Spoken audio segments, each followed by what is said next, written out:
Gurbet seni parça parça eyledim, her parçana ayrı türkü söylerim. Gurbet seni parça parça eyledim, her parçana ayrı türkü söylerim. Nerede kaldı benim güzel köylerim? Oralardan arar dururum, kardeş dururum, yoldaş dururum. Oralardan arar dururum, kardeş dururum, yoldaş dururum.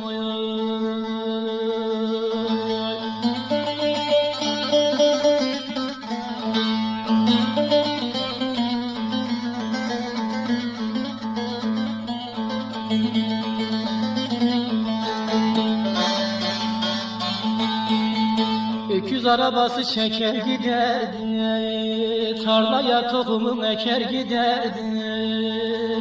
Öküz arabası çeker giderdi, tarlaya tohumu eker giderdi.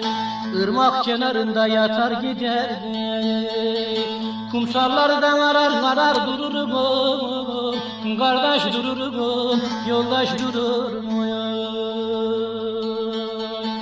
Oralardan arar dururum, kardeş dururum, yoldaş dururum.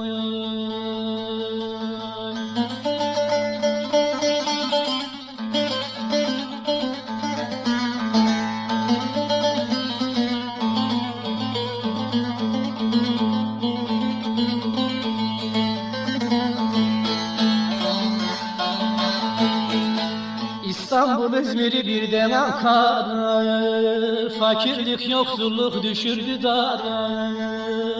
İstanbul, İzmir'i birden Ankara, fakirlik yoksulluk düşürdü dara. Bir kimsemiz yok ki yaramı sarar, komşulardan arar dururum, kardeş dururum, yoldaş dururum.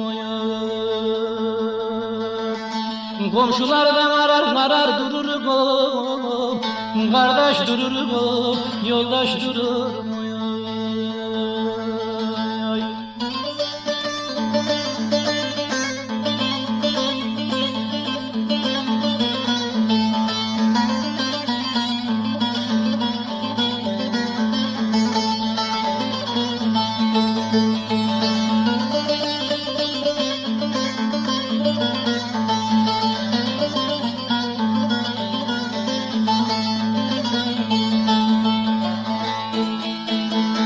Ali Doğan ben köyümü özledim, Gürcü dağlarından etler közledim.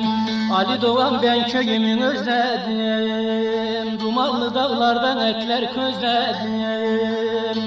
Boyunu geçeyim orada yozladım, davarlardan arar dururum, kardeş dururum, yoldaş dururum. Davarlardan arar dururum, kardeş dururum, yoldaş dururum.